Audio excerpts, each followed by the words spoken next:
Hi, I'm Gene Amundsen, a Church of God preacher, and for the next 13 minutes, I'm going to talk to you about church growth and how you could double your church.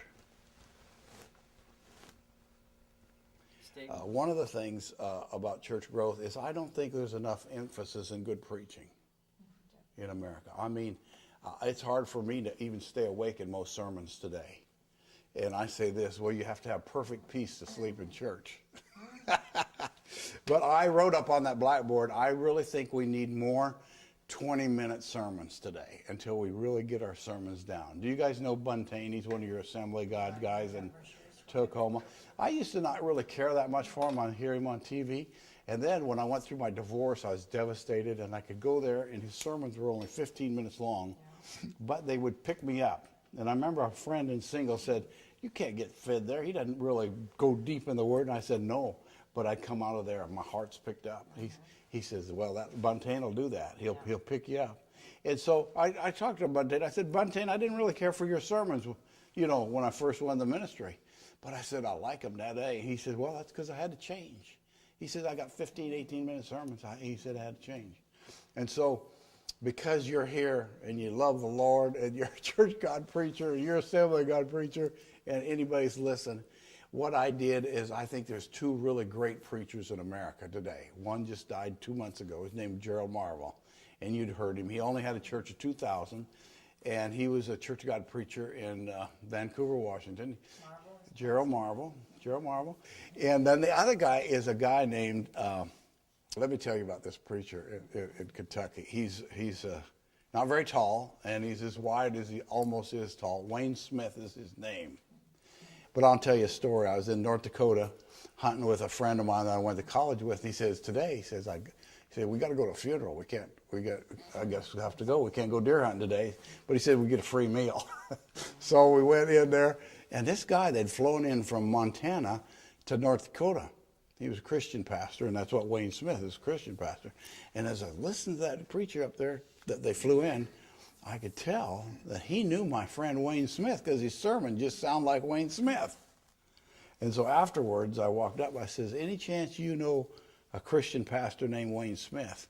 He says, "I not only know that preacher," he says, "I've preached every sermon he's ever preached." And I told him if he ever comes to Montana, he better have a new sermon because my people have heard every sermon.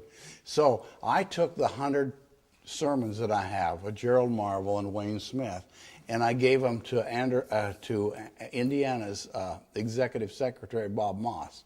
And he gave them free out. I said, "I won't want you to charge any more than $2 a piece for these, but I want them in the hands of our young preachers so we get sermons that can make churches grow." So that's one church thing that I think is really important. I don't know how long you preach. I don't know anything about how good your sermons are or anything, but I want to tell you, if you take Gerald Marvel's sermon and you do only half as good a job as he, you're better than probably anybody in this town. Okay? So I know we have a tough time getting the ball rolling. There's 100 ways to get it rolling.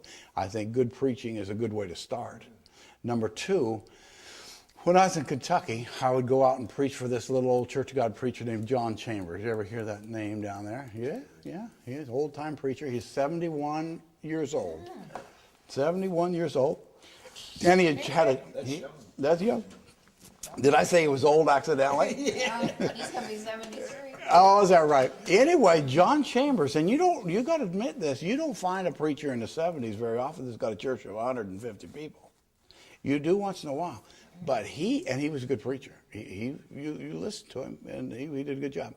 But here's what I think his secret was. Not only did he have good preaching, but every Sunday morning he'd go, and all those kids would get up there in front, and they'd sing, "Stop and let me tell you what the good Lord's done for me." It was a terrible song.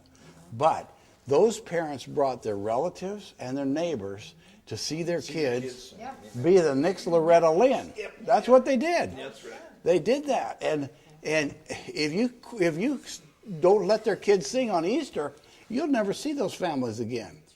But if you do it every Sunday and you never miss, and they know if they bring their neighbor, their kids are going to come up and sing 2 songs. And now today, they have such beautiful children's songs that we never had 20 years ago. Okay, the second thing I would say, third thing maybe, is that to grow a church is I met Howard Baker. You knew Howard Baker. And Howard Baker was as boring as a teacup. He couldn't preach for sour apples, but he always had a church of 400. And I said, Howard, he just died, so I can say that. He was a good guy. He wanted me to work for him, and I never came to work for him. Then he never treated me good after that. But I said, Baker, I said, listen, and then they became good friends. It was so funny. I got so upset with him because over something in the church that when I shot a deer in Baker, Oregon, rather than say, this is a bad roast, I'd put Howard Baker roast because I didn't want my people to know. That really was true story. I put Howard Baker roast because I didn't like the guy. But in the end, we became good friends. And I said, Baker, I said, everywhere we've put you, you had a church of 400.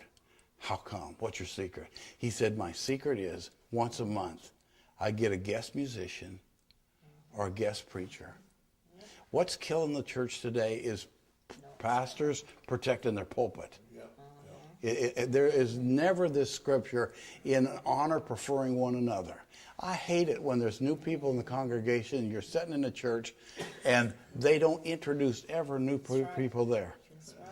Now, you say, well, they don't want to be embarrassed. Well, hey, there's 2 out of 100 don't want to be embarrassed, but there's 97% of us out there that want to come out and say, hey, I used to pastor this church. And I did that in Tacoma. A couple of months ago, I went and visited, and I just interrupted the service and said, hey, I used to pastor here, and I'm glad to see Sister Brown back there because under her husband, I got saved when I was 8 years old and made her day. Nobody else likes me, but I had a good time with Sister Brown. So anyway, in honor, preferring one another. We need that in the Church of God, and we can bring back the revival. I believe you people are kind of new to the Church of God. The Church of God has its problems, it has its dumbness, it's not growing, but it doesn't have a whole bunch of membership and things that just make you go through a bunch of junk. We are free to do anything we want, and we need to work together. And I just love the freedom of the Church of God. Well, I am biased because both my granddads were Church of God preachers. Okay.